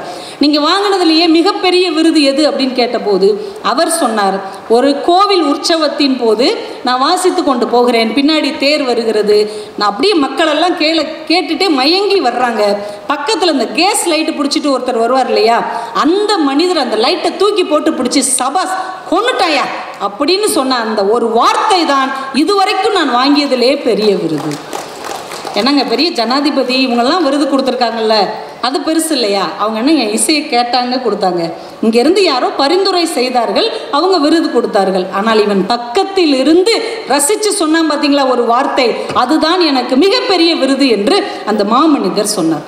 ஒரு தடவை மைசூர் அரண்மனையில் ஒரு வாசிக்க போயிருக்கிறார். அங்கே உள்ள ராஜா அவரை வாசிக்கிறதுக்காக கூப்பிட்டுருக்கிறார். பிரமாதமாக வாசித்திருக்கிறார். மைசூர் ராஜா அப்படி அசந்துட்டார், என்ன ஒரு வாசிப்பு அப்படின்னு. ரொம்ப விலை உயர்ந்த பொருட்கள் எல்லாம் ஒரு வெள்ளித்தட்டில் எடுத்து வச்சு தன் பக்கத்தில் இருந்த திவான் கையில் கொடுத்து இதை பிள்ளை அவர்களுக்கு கொடுங்கள் அப்படின்னோடனே திவான் இறங்கி வர்றார். இப்போ பிள்ளை அவர்கள் சொல்கிறார், தவிழ்காரரே அந்த பரிசை நீங்கள் வாங்கி கொள்ளுங்கள் அப்படின்னார். டக்குன்னு அரசனுக்கு புரிஞ்சிருச்சு ராஜாவுக்கு, ஒரு இசையை உண்மையாக உணர்ந்திருந்தால் அந்த கௌரவத்தை நாம தான் கொடுக்க வேண்டும் என்பதை இவர் இப்படி உணர்த்துகிறார் என்று படக்கன் திவான் கிட்ட இருந்து அவர் வாங்கிட்டு போய் இந்தாங்க நீங்கள் பெற்றுக்கொள்ளுங்கள்னு சொன்ன உடனே பிள்ளை அவர்கள் பெற்றுக்கொண்டார்கள். திவான் கிட்ட கொடுத்தா தவிழ்காரர் தான் வாங்குவார், ராஜாவே வந்து கொடுத்தாதான் அந்த நாதஸ்வர ராஜா வாங்குவார் என்பதை அந்த இடத்துல கம்பீரமாக அவர் நிரூபித்தார். என்றால் ஒரு கலைஞர்கள் தாங்கள் செய்கிற அந்த தொழிலை எவ்வளவு உயரத்துக்கு நேசித்திருக்கிறார்கள். நீங்கள் எவ்வளோ பெரிய ஆளாக இருங்க, என்னுடைய கலையை நேசித்தால் மட்டும்தான் நான் ஒரு படி இறங்கி வருவேன் என்கின்ற கம்பீரம் அந்த கலைஞர்களுக்கு இருந்தது இல்லையா? கலைக்கு தாங்க உலகத்திலேயே கலை ஒன்றுக்கு மட்டும்தான் மொழி கிடையாது, ஜாதி கிடையாது, சமயம் கிடையாது, எந்த ஒரு பாகுபாடும் கிடையாது. இப்போ நான் சாதாரணமாக கேட்குறேன், நம்ம அம்மா அப்பா காலத்தில் அவங்க மயங்கி கேட்ட ஒரு பாட்டு மலர்ந்தும் மலராத பாதி மலர் போல, உண்மையா இல்லையா? இப்போ வரைக்கும் நம்ம குழந்தைகளுக்கு கூட அந்த பாட்டு பிடிக்குது. இந்த ஒரு பாட்டு நம்முடைய தமிழர்களுடைய தேசிய கீதம்னு கூட சொல்லலாம். இந்த ஒரு பாட்டை கேட்டால் நம்ம ஒரு ஸ்டன் ஆகி அந்த காலகட்டத்துக்கே போயிடுவோம். இந்த பாட்டை இசையமைச்சவர் யார்? MS விஸ்வநாதன். அவர் எந்த ஊருக்காரரு? கேரளாக்காரர், மலையாளி. இந்த பாட்டு எழுதினவர் கண்ணதாசன், நம்ம ஊருக்கார், நம்ம தமிழ்நாட்டுக்கார். பாடின TMS சௌராஷ்டிராக்காரர், பாடின P சுசீலா தெலுங்குக்காரங்க. இந்த ஒரு பாடலில் 4 மொழி கலந்திருந்தாலும் கூட இது நம் வாழ்க்கையின் முழுமைக்கும் கலந்திருக்கிறதை நம்மால் மறுக்க முடியுமா? அப்ப கலைக்கு ஏதுங்க மொழி, கலைக்கு ஏது ஜாதி, கலைக்கு ஏது சமயம் என்பதை உணர்ந்து கொண்டோம் என்றால் இது மிகச்சிறந்த ஒரு அற்புதமான விஷயம் என்பதை நம்மால் உணர முடியும். ஒரு ஆன்மீக கதை போகிற போக்கில் நான் வாசித்தேன். ஒரு ஆன்மீக கதை. ஒரு சீடன் குரு கிட்ட கேட்குறான், பக்தரை தேடி இறைவன் வருவானா வரமாட்டானா? பக்தன்னா இறைவனை தேடி போகணுமா? பக்தனை தேடி இறைவனே வரணும்னா என்ன செய்யணும் அப்படின்னு கேட்குறான். அதுக்கு அந்த குரு ஒரு கதை சொன்னார். அது இந்த தலைப்புக்கு ரொம்ப பொருத்தமாக இருக்கிறதுனால நான் எடுத்து வச்சேன். அவர் ஒரு கதை சொல்கிறார். ஒரு ஊரில் ஒரு ராஜா ஆட்சி செய்கிறாரு. ஒரு கிராமத்தில் இருக்கிற ஒரு இளைஞனுக்கு ராஜாவை பார்க்கணுன்னு ரொம்ப ஆசை. ஒரு தடவை இப்போ நம்மளும் யாராவது பெரியவங்க வந்து அவங்கள ஒரு தடவையாவது பார்த்து செல்ஃபி எடுக்கணும், அவங்கக்கிட்ட ஒரு கையெழுத்து வாங்கணும்னு ஆசைப்பட்றோம்ல, அது மாதிரி ராஜாவை ஒரு தடவையாவது நேரில் சந்திக்கணும்னு அவனுக்கு ரொம்ப ஆசை. அவன் தலைநகருக்கு போய் பார்க்குறான், கூட்டம் அவ்வளோ வரிசையில் நிற்கிது. இவனும் 1 நாள் 2 நாள் வரிசையில் நின்று பார்க்குறான், இவனால் முடியல. ஆனால் அந்த வரிசையில் நிற்கிற மனிதர்கள் ஒரு தண்ணி இல்லாமல் சாப்பாடு இல்லாமல் ரொம்ப சிரமப்படுறாங்க. சரி, இவ்வளோ சிரமப்படுறாங்களேன்ட்டு அவங்களுக்கு இவன் தண்ணி கொடுக்குறான், சாப்பாடு கொடுக்குறான். எல்லாரும் அவனுக்கு நன்றி சொல்கிறாங்க. இவனுக்கு ரொம்ப சந்தோஷமாக இருக்குது. இதையே நம்ம மக்களுக்கு செய்வோமேன்ட்டு ஊரில் வந்து எல்லாருக்கும் சாப்பாடு கொடுக்கறது, நன்மைகள் செய்கிறது, நல்ல காரியம் செய்கிறது, மரம் நடுறது, இந்த மாதிரி சமூகத்துக்கான சேவைகளே செய்ய ஆரம்பிச்சுட்டே இருந்துட்டான். மக்கள் அவனை கொண்டாடிக்கிட்டே இருந்தவனே இவன் ராஜாவை பார்க்குறதே மறந்துட்டான். இதுவே நமக்கு நல்லா இருக்குது பண்ணிட்டு எல்லாருக்கும் நல்லது செஞ்சுட்டு இருக்கிறான். இப்போ இவனுடைய புகழ் ராஜா வரைக்கும் போயிடுச்சு. இப்படி ஊரில் ஒரு பையன் எல்லாருக்கும் ரொம்ப நல்லது செய்கிறானா, அவன் செய்கிற எல்லா காரியமே நற்காரியங்களாக இருக்குது. அப்படியா, சரி, இப்படி ஒரு பையனை நம்ம போய் பார்க்கணுமே அப்படின்னு ராஜா கிளம்பி அவனை வந்து பார்த்து வாழ்த்து சொல்லி அவன் கூட கை குலுக்கிட்டு இப்படி தான்ப்பா இருக்கணும் அப்படின்ட்டு போனாரான். இவன் ராஜாவை பார்க்கறதுக்கு போராடின காலம் போய் இவன் செய்த நற்காரியங்கள் ராஜாவை அவனை பார்க்க இழுத்து வந்தது இல்லையா?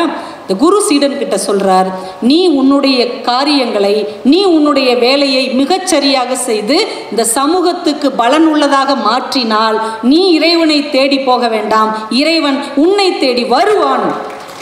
அதுதான் செய்யும் தொழிலே தெய்வம் என்று நம்ம பெரியவர்கள் சொன்னார்கள். நம்ம செய்கிற வேலை தான் இறைவனுக்கு சமமானது என்பதை நாம் உணர்ந்து கொண்டோம் என்றாலே இந்த வாழ்க்கை ரொம்ப அழகானதாக உன்னதமாக நம்மளால் மாற்ற முடியும். ஆனால் அதுக்கான கவனம் நம்மிடம் இருக்க வேண்டும். ஐன்ஸ்டீன் இந்த சார்பியல் கோட்பாடு அவர் கண்டுபிடிச்சப்போ நிறைய மேடைகளில் அவரை பேசுவதற்கு, நிறைய இடங்களில் அவரை பேசுகிறதுக்கு கூப்பிட்ருக்காங்க.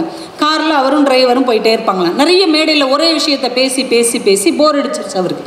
ஒரு நாள் டிரைவர்கிட்ட சொல்கிறாரு, எப்பா ஒரே விஷயத்தை எத்தனை மேடையில் தான்ப்பா பேசுகிறது, செம போர் அப்படின்னு இருக்கார். டிரைவர் சொல்லியிருக்காரு, நீங்கள் பேசுகிறது எனக்கே மனப்பாடம் ஆயிடுச்சு, அப்போ உங்களுக்கு எவ்வளோ போர் அடிக்கும் அப்படின்னு அப்போ பேசுகிறது அப்படியே சொல்லி காமிச்சிருக்கான். அசந்துட்டார். எப்போ நீயே நல்லா பேசுறிய, எப்போ இந்த மேடையில் நீ பேசுகிற எனக்கு பதிலாக, அவங்க என்னை நேரில் பார்த்ததே கிடையாது, கிட்டத்தட்ட உன் தலையை களைச்சி விட்டா என்னை மாதிரி தான் இருப்பேன், நீயே போய் பேசுறன்னு இவர் மாதிரி உட்காந்துக்கிட்டார் டிரைவர் சீட்டுக்கு. டிரைவர் பின் சீட்டுக்கு வந்துட்டார். இப்போ நேராக அங்கே போனோடனே ஐன்ஸ்டீன் தான் நினச்சி டிரைவரை கூட்டு போயிட்டாங்க. மேடையில் கம்பீரமாக டிரைவர் பேசுகிறார், இப்படித்தான் நான் இதை கண்டுபிடிச்சேன், அதை கண்டுபிடிச்சேன், அப்படியாக்கும் இப்படியாக்கும், ஆச்சா புச்சா அல்லக்கா புள்ளக்கான்னு பேசிக்கிட்டு இருக்கிறார். ஆச்சரியப்படுறார் ஐன்ஸ்டீன், நம்மளை விட நல்லா பேசுகிறானப்பா அப்படின்னு உட்காந்து பின்னாடி உட்காந்து கேட்டுட்டு இருக்கார். திடீர்னு ஒருத்தர் குபீர்னு இருந்துச்சு, ஐன்ஸ்டீன் இதில் ஒரு டவுட் அப்படின்னு கஷ்டமான ஒரு கேள்வியை கேட்டார். ஐன்ஸ்டீனுக்கே பதட்டமாயிருச்சு, சுச்சோ இது என்ன பண்ண போகிறான் அப்படின்னு. டிரைவர் கொஞ்சம் கூட அசரவே இல்லை. பட் என்ன கேள்வி கேட்டீங்க, இன்னொரு தடவை கேளுங்க. இன்னொரு தடவை அந்த சந்தேகம் கேட்டுக்கார். இதெல்லாம் ஒரு சந்தேகமா, இந்த சந்தேகத்துக்கெல்லாம் பதில் என் டிரைவரே சொல்லுவான், எப்போ அங்கே வாப்பா நீ சொல்லு. டிரைவர் வந்து சொல்லியிருக்கிறார்.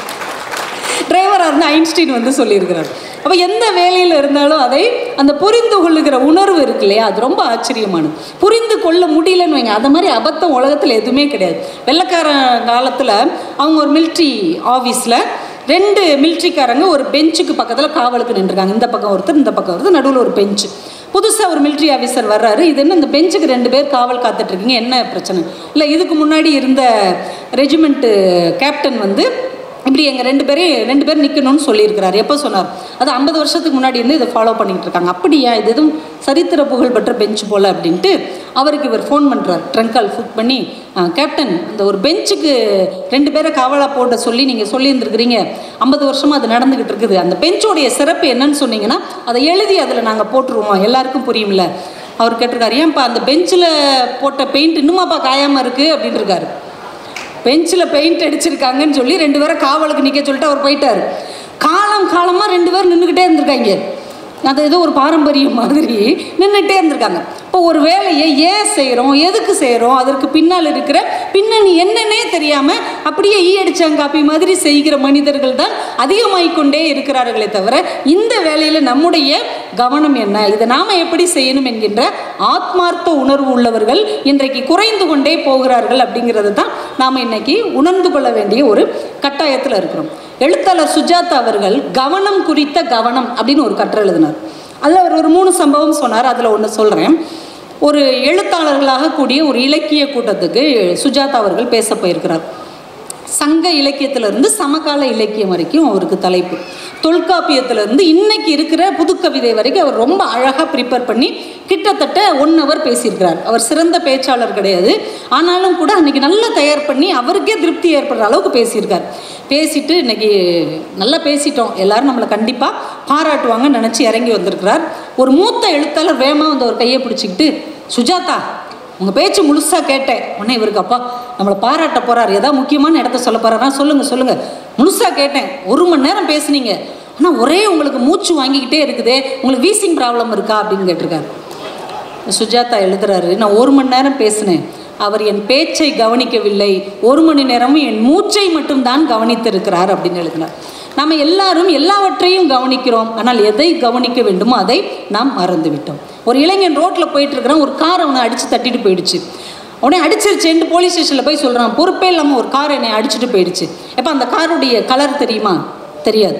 அந்த காரோட நம்பர் தெரியுமா? தெரியாது. அது என்ன மாடல்னா தெரியுமா? தெரியாது. இப்போ எதுவுமே தெரிலனா எப்படிப்பா கண்டுபிடிக்கிறது?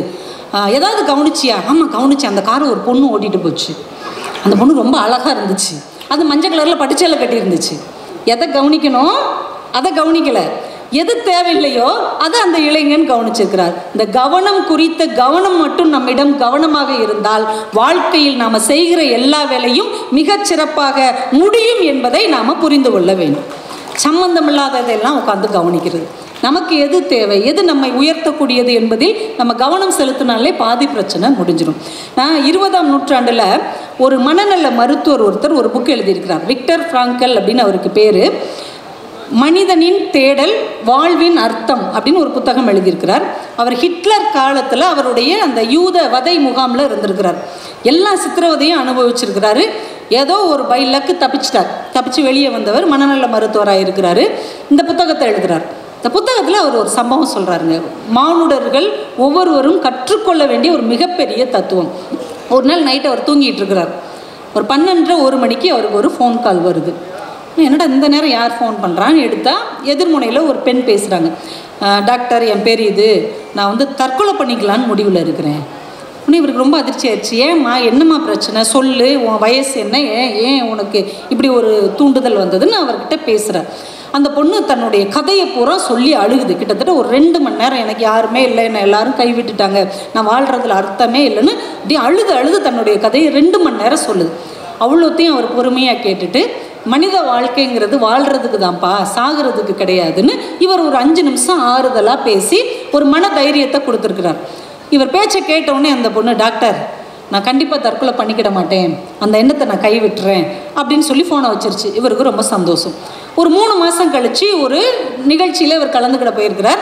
திடீர்னு ஒரு பொண்ணு முன்னாடி வந்து, டாக்டர், நான் யாரும் தெரியுதா அப்படின்னு. யாருமா தெரிலையே, 3 மாதம் முன்னாடி நைட்டு 12:30 உங்களுக்கு ஃபோன் பண்ணி தற்கொலை பண்ணிக்க போகிறேன்னு சொன்னேன்ல, அது நான் தான். என்னம்மா நீயா? ஆமாம். நல்லா இருக்கியா? நல்லா இருக்கேன், நான் வாழ்க்கையில் இனிமேல் தற்கொலையே பண்ண மாட்டேன், அந்த எண்ணமே என்கிட்ட இல்லை. சூப்பர்மா, எப்போ உனக்கு இந்த ஐடியா வந்தது? உங்ககிட்ட பேசுனதுக்கு அப்புறம் தான். நான் அவருக்கு ரொம்ப இன்னும் மகிழ்ச்சி ஆயிடுச்சு. அவங்ககிட்ட ஒரு 4 விஷயம் சொன்னேன்ல, எந்த விஷயம் உன் மனசுக்கு அப்படி ஒரு தைரியத்தை கொடுத்துச்சின்னு சொல்லு, நான் மற்றவங்ககிட்ட எல்லாம் சொல்லுவேன்ல. நீங்கள் சொன்ன எந்த விஷயமும் எனக்கு தைரியத்தை தரல, நீங்கள் சொன்ன எந்த விஷயமும் என் மனசை மாற்றலை. இவருக்கு அதிர்ச்சி ஆயிடுச்சு. பிறகு எதுமா உன் மனசை மாற்றுச்சு? டாக்டர், நைட்டு 12:30 மணிக்கு யாருன்னே தெரியாத உங்ககிட்ட 2 மணி நேரம் நான் என் கதையை சொல்லியிருக்கிறேன், பொறுமையாக கேட்டீங்க இல்லையா? அப்போ தான் எனக்கு புரிஞ்சிச்சு, யாரோ ஒரு மனுஷி துன்பப்படுகிறாள் என்றால் அவள் சோகத்தை கேட்பதற்கும் ஒரு செவி எங்கே ஒரு மூலையில் இருக்கும் என்கின்ற நம்பிக்கையை நீங்கள் அன்றைக்கு கொடுத்தீர்கள். நான் சொல்ல ஊன்னு கேட்டீங்க பாருங்கள், பொறுமையாக கேட்டீங்க பாருங்களா? அந்த கணம்தான் இப்படி ஒரு மனிதன் நம் குறையை கேட்க இருக்கிறான் என்றால் இன்னொரு மனிதனுக்கு அப்படிப்பட்ட செவியாக நாம் இருக்க வேண்டும் என்று நான் முடிவு செய்தேன். இனி நான் தற்கொலை செய்து கொள்ள மாட்டேன். நீங்கள் நல்லா யோசிச்சு பாருங்க. ஒரு மிகப்பெரிய வாதம் ஒரு மனிதர்களை மாற்ற முடியாமல் கூட போகலாம். ஆனால் அமைதியாக கேட்கக்கூடிய செவிகள் ஒரு மனிதனுக்கான ஆறுதலாக நிச்சயமாக அமையும். அதனால் தான் செவி இருப்பவர்கள் கேட்க கடவுது என்று கடவுளே சொல்லியிருக்கிறார். நம்மால் நல்ல வார்த்தைகளை பிறருக்கு கொடுக்க முடியாவிட்டாலும் கூட, ஒரு மிகப்பெரிய உதவியை இன்னொருத்தருக்கு தர முடியாவிட்டாலும் கூட, அவங்க ஒரு துயரத்தோடு, அவங்க ஒரு வேதனையோடு, அவர்கள் மனதில் ஆழமான வலியோடு நம்ம பக்கத்தில் உட்கார்ந்து அவர்கள் துயரத்தை சொல்லும்போது அதை வெறுமனே கேட்டுக்கொண்டிருக்கிற ஒரு செவியாக இருந்தால் கூட போதும். அந்த உயிர் துளிர்த்து எழுவதற்கு ஒரு வாய்ப்பு நம்மால் ஏற்படும் என்பதை அந்த டாக்டருடைய வாழ்க்கையில் அவர் உணர்த்தி இருக்கிறார். டாக்டர்னா ஊசி போடுறது மட்டும் இல்லை, ஃபீஸ் வாங்குறது மட்டும் இல்லை, மாத்திரை தர்றது மட்டும் இல்லை, மற்றவர்களுடைய காயங்களை அமைதியாக உட்கார்ந்து கேட்பதும் கூட என்று அந்த மனிதர் தன்னுடைய வாழ்க்கையில் குறிப்பிட்டிருக்கிறார். நாம் அப்படி எத்தனை பேருக்கு இருக்கிறோம்? யாராவது வந்தால் என்ன சொல்லுவோம்? வந்துட்டான், 1.5 மணி நேரம் புலம்பி தீர்த்துருவான், இடத்த காலி பண்ணிடும். வந்தவுடனே ஃபோன் எடுத்துட்டு ஆமாம் அப்படின்னு நினச்சி போயிடுவோம். தெரியுமா, எனக்கு நிறைய வேலை இருக்குது. ஏன்? அவன் உங்ககிட்ட காசு பணமாக கேட்டான், உங்கள் சொத்தை எழுதி தர சொல்லி கேட்டாங்க அந்த பொண்ணு. அவங்களுடைய துயரத்தை கொஞ்ச நேரம் சொல்வதற்கான ஒரு ஆறுதலை கூட நம்ம சொல்ல முடியவில்லை என்றால் இந்த வாழ்வின் என்ன அர்த்தம் இருக்கிறது? அந்த புத்தகத்துக்கு பேரே வாழ்வின் அர்த்தம் என்றுதான் அவர் எழுதியிருக்கிறார். நம்ம வாழ்க்கையில் ஒரு அர்த்தம் இருக்க வேண்டும் என்றால் யாராவது ஒருத்தருக்கு இப்படி ஒரு சின்ன உதவியாவது நாம் செய்ய வேண்டும். நான் ஒரு நடந்த சம்பவம் 2-3 வருஷத்துக்குள்ளே உள்ளது நான் வாசித்தேன். ஜார்க்கண்ட் அப்படின்னு ஒரு மாநிலம் இருக்கு இல்லையா, அங்கே ஒரு சின்ன நகராட்சி. அந்த நகராட்சியில் ராஜ்புரா அப்படின்ற ஒரு ஊருடைய நகராட்சியில் இந்த துப்புரவு பணி செய்வாங்கள்ல, துப்புரவு பணி செய்கிற ஒரு அம்மா, அவங்களுக்கு சுமித்ரா தேவின்னு பேர். அவங்களுக்கு 60 வயசு. நம்ம சொன்னோம்ல, வேலை ஓய்வு பெறுகிற வயது 60 வயசு. அவங்களுக்கு ஒரு சின்ன பிரிவு உபச்சார விழா. துப்புரவு பணியாளர்கள் ஒன்றும் பெரிய கொண்டாட்டம் பண்ண மாட்டாங்கள்ல. 30 வருஷம் அவங்க அந்த அம்மா ரொம்ப சின்சியராக வேலை பார்த்துருக்குறாங்க. எந்த முக சொலிப்பும் இல்லாமல் அந்த வேலையை நல்லா செஞ்சதுனால அவங்களுக்கு அங்கே ஒரு ஒரு சின்ன பாராட்டு விழா நடத்திட்டு இருக்கிறாங்க. அதுக்கான ஏற்பாடெல்லாம் நடந்துகிட்டு இருக்கு. திடீர்னு அந்த மேடையெல்லாம் ரெடி பண்ணி ஆட்கள்லாம் வர்ற நேரத்தில் பீகார்ல இருந்து ஒரு கலெக்டர் திடீர்னு அந்த அரசாங்க கார் வீண் சத்தம் போட்டுட்டு வருது. என்னன்னு பார்த்தா கலெக்டர் வந்து மேடையில் உட்கார்றாரு. அந்த விழாவுக்கு கலெக்டர் வந்திருக்கிறாருன்ட்டு எல்லாம் பதட்டமாகறாங்க. கொஞ்ச நேரம் கழிச்சு பார்த்தா அந்த ஏரியாலே இருக்கிற பெரிய டாக்டர் அவர் வந்து காரில் வந்து இறங்கி அவர் வந்து உட்கார்றாரு. ரயில்வே இன்ஜினியர் ஒருத்தர் வந்து உட்கார்றார். திடீர்னு அந்த விழா ஒரு பெரிய மேடையாக மாறுகிறது. எல்லாரும் அந்த அம்மாவை பற்றி பாராட்டி பேசிட்டு கலெக்டர் அவர்கள் எதிர்பாராத விதமாக அந்த விழாவுக்கு வந்திருக்கிறாங்க, அவங்கள பேச வேண்டும் என்று அன்போடு கேட்கிறோன்னு கலெக்டர் வந்து பேசுகிறார். இன்னைக்கு இந்த பாராட்டு வாங்குகிற சுமித்ரா தேவி அம்மாள் ஒரு நகராட்சி துப்புரவு பணியாளர். 30 வருஷமும் இந்த வேலையை தன் உயிராக நேசித்தவர். அவங்களுக்கு 3 ஆம்பளை பசங்க. இந்த வேலையை அவங்க செஞ்சு அந்த 3 பிள்ளைகளையும் கடுமையாக உழைத்து படிக்க வைத்தார். அதில் ஒரு பையன் ரயில்வே இன்ஜினியராக இருக்கார், இன்னொரு பையன் டாக்டராக இருக்கிறார், இன்னொரு மகன் கலெக்டராக உங்கள் முன்னால் பேசி கொண்டு இருக்கிறான் சொல்லிட்டு அடுத்த வாரத்தை சொன்னார். நாங்களாம் இவ்வளோ பெரிய நிலைமைக்கு வந்துட்டோம்ல, இனிமையாவது இந்த வேலையை நீ விட்டுருமான்னு சொன்னும்போது எங்கள் அம்மா சொன்னாங்க, இந்த பணிதான், இந்த தொழில்தான் நீ கலெக்டர் ஆவதற்கும் இவன் டாக்டர் ஆவதற்கும் இவன் இன்ஜினியர் ஆவதற்கும் ஊதியத்தை தந்தது. இந்த தொழிலை கடைசி வரைக்கும் செய்துவிட்டுத்தான் ஓய்வு பெறுவேன் என்று எங்கள் அம்மா சொன்னாங்க. ஒரு வேலையை எவ்வளவு அர்ப்பணிப்பு உணர்வோடு நேசிப்பது என்பதை நான் எங்கள் அம்மாவிடமிருந்து கற்றுக்கொண்டேன் என்று சொன்னார். இது இந்த மண்ணில் நடந்த ஒரு சம்பவம். நான் இன்னைக்கு யோசிச்சு பார்க்குறேன். அன்றைக்கி ஒரு வீட்டுக்கு நான் போயிருந்தேன். அவங்க அம்மா இட்லியை வச்சு கொண்டு வந்து வைக்கிறாங்க. அந்த இட்லியில் இந்த இப்படி ஹோல் போட்டிருக்கும்ல, அந்த இட்லியெல்லாம் இவன் தூக்கி ஓரமாக வைக்கிறான். வச்சுட்டு மற்ற இட்லி எடுத்து சாப்பிட்றான். என்னடா அப்படின்னு கேட்டால், எத்தனை தடவை சொல்கிறேன், ஹைஜீனிக்கு எல்லாமே விரல உள்ளே விட்றாங்க. ஒரு ஸ்பூன் வச்சாது இப்படி வெந்துருச்சான்னு பார்க்கலாம்ல, இப்படி விரல விட்றாங்க. அந்த இட்லிலாம் எனக்கு பிடிக்காது அப்படின்னு சொல்லி மற்ற இட்லியை அவன் எடுத்து சாப்பிட்றான். ஒரு நாள் தற்செயலாக ஜெயமோகன் அவர்கள் எழுதிய அம்மையப்பம்னு ஒரு கதையை நான் படித்தேன். அதில் அவர் சொல்கிறாரு, நாகர்கோவில் பக்கம்லாம் பெரிய பெரிய பித்தனை பானையில் தான் உட்காந்து இட்லியை வைப்பாங்க. பெரிய மொக்க இட்லியாக இருக்கும். இட்லியே அப்பம் மாதிரி இருக்கும். அதில் அவங்க அம்மா அவிஞ்சிருச்சான்னு பார்க்குறதுக்கு இப்படி விரலை விட்டு பார்ப்பாங்கல்ல, அந்த இட்லிக்கு பேர் அம்மையப்பம்னு பேராம். அந்த இட்லிக்கு பசங்க சண்டை போடுவாங்களாம். அம்மா விரல் பட்ட இட்லி இல்லையா, இது எனக்கு தான், இது அம்மையப்பம்னு அதை எடுத்து வச்சு அந்த ஹோலில் சட்னி ஊற்றி தொட்டு சாப்பிடுவாங்களாம். ஒரு தலைமுறைக்குள் நம்ம பிள்ளைகள் எவ்வளோ மாறி இருக்கிறோம். அம்மா விரல்பட்ட இட்லி அம்மை அப்பம் என்று நேசித்த காலம் போய் இன்னைக்கு நம்ம அம்மா விரல்பட்ட இட்லி ஹைஜீனிக்கா இல்லை, நீயே ஸ்பூன் வச்சு வெந்திருக்கா வேகலையான்னு பார்க்கக்கூடாது. ஒரு தலைமுறைக்குள் அந்த நேசம் என்பது, அன்பு என்பது, அந்த உயிருக்கு உயிரான பிரியம் என்பதெல்லாம் தொலைந்து போய் ஒரு இயந்திர மயமான ஒரு காலத்தில் நாம் வாழ்ந்து கொண்டிருக்கிறோம் என்பதை மட்டும் உணர்ந்து கொண்டோம் என்றால் இந்த வாழ்க்கையை நாம் திரும்பி பார்ப்பதற்கு ஏதுவான ஒன்றாக இருக்கும் என்று சொல்லி எனக்கான நேரம் நிறைவு பெற இருக்கிறது. ஒன்று சொல்லி நான் நிறைவு செஞ்சிடறேன். விவேக சிந்தாமணி அப்படின்னு ஒரு தமிழ் நூல் இருக்குது. அதில் ஒரு சின்ன பாடல். ஒரு வேடன் வந்து காட்டுக்கு வேட்டையாட போகிறான். ஒரு வில்லை நல்லா நான் ஏற்றி வச்சுருக்கிறான், அம்பு கையில் வச்சுருக்கிறான், ஒரு ஈட்டி கையில் வச்சுருக்கான். இதெல்லாம் எடுத்து ப்ரிப்பேர்டாக காட்டுக்கு வேட்டைக்கு போகிறான். தூரத்தில் ஒரு யானையை பார்த்துட்டான். ஈட்டியை சரியாக எய்ம் பண்ணி ஏறிறான். யானையோடைய கழுத்தில் பட்டு சரியாக பட்டு யானை அப்படியே விழுந்துருச்சு. யானை செத்துருச்சு. யானையை வேட்டையாடிச்சு பண்ணிட்டு ரொம்ப வேகமாக யானைக்கு பக்கத்தில் இந்த வேடன் வேகமாக போகிறான். ஒரு பாம்பை மிதிச்சிடுறான். அந்த பாம்பு இவன் மிதித்த உடனே அந்த வேகம் தாங்காமல் அவனை கொத்திடுச்சு. கொத்தின உடனே அம்பை வச்சு பாம்பை கொண்டுறான். இப்போ யானை செத்து கிடக்குது. பாம்பு கொத்துனதுனால வேடன் செத்து போயிட்டான். வேடன் அம்பு குத்துனதுனால பாம்பு செத்து போச்சு. இப்போ 3 உயிரும் செத்து கிடக்குது. இப்போ இந்த இடத்துக்கு ஒரு நரி வருது.